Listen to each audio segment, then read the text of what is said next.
അസ്സലാമു എന്തൊക്കെയുണ്ട് ഖാലിദേ? സുഖമാണോ? വാലൈക്കും അസ്സലാം സൈദേ. അൽഹംദുലില്ലാ, എനിക്കും സുഖമാണ്. നിനക്കെന്തുണ്ട് വിശേഷങ്ങൾ? അൽഹംദുലില്ലാ, എനിക്കും സുഖമാണ്. നമ്മുടെ ഈ കാലത്ത് മയക്കുമരുന്ന് കേസുകൾ അധികരിക്കുകയാണല്ലോ. അതെ, തീർച്ചയായും ഇന്നത്തെ സമൂഹത്തിൽ മയക്കുമരുന്ന് വലിയൊരു പ്രശ്നമായി മാറിയിട്ടുണ്ട്. അടുത്തിടെ മയക്കുമരുന്നിന്റെ സ്വാധീനത്തിൽ സ്വന്തം ഉമ്മയെ കൊന്ന സംഭവം പോലും നമ്മൾ കേട്ടല്ലോ. അത് ഞാനും ആ വാർത്ത അറിഞ്ഞിരുന്നു. ഏറ്റവും ദുഃഖകരമായ കാര്യം എന്തെന്നാൽ ചെറിയ ക്ലാസ്സുകളിൽ പഠിക്കുന്ന കുട്ടികളാണ് ഇതിന്റെ പിന്നിൽ എന്നതാണ്. ഇങ്ങനെ തന്നെ മുന്നോട്ട് പോയാൽ നാളത്തെ നമ്മുടെ കുട്ടികൾ നമുക്ക് നഷ്ടമാകും. അതിനെന്താണ് ഒരു സൊല്യൂഷൻ? അതിന് ഏറ്റവും നല്ലൊരു പരിഹാരം ശരിയായ ഇസ്ലാമിക വിദ്യാഭ്യാസമാണ്. അതിനുവേണ്ടിയാണ് ജൗഹറത്തുൽ ഉലൂം സുഫാ ദർസ് എന്ന ദർസിലേക്ക് ഇപ്പോൾ അഡ്മിഷൻ ആരംഭിച്ചിരിക്കുന്നത്. അത് നല്ലൊരു ഓപ്ഷനാണ്. ഞാനും ആ പള്ളി ദർസിനെപ്പറ്റി കേട്ടിട്ടുണ്ട്. എനിക്കൊന്ന് വിശദീകരിച്ചു തരുമോ?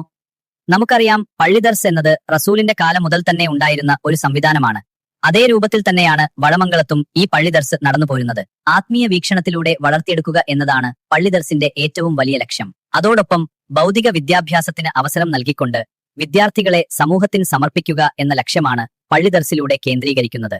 അതുകൊണ്ട് നല്ലൊരു ഇസ്ലാമിക പഠനം ആഗ്രഹിക്കുന്നവർ ജൗഹറത്തുൽ ഉലൂം സുഫാ ദർസിലേക്ക് അഡ്മിഷൻ എടുക്കാൻ ഇപ്പോൾ തന്നെ അവസരം ഉപയോഗപ്പെടുത്തുക. അതെ, നീ പറഞ്ഞത് എത്ര ശരിയാണ്. ഈ കാലത്ത് നമ്മുടെ മക്കൾ അവിടം സുരക്ഷിതമായിരിക്കും. സയ്യിദ് പറഞ്ഞതുപോലെ ഇന്ന് തന്നെ നിങ്ങൾ അഡ്മിഷൻ എടുക്കൂ.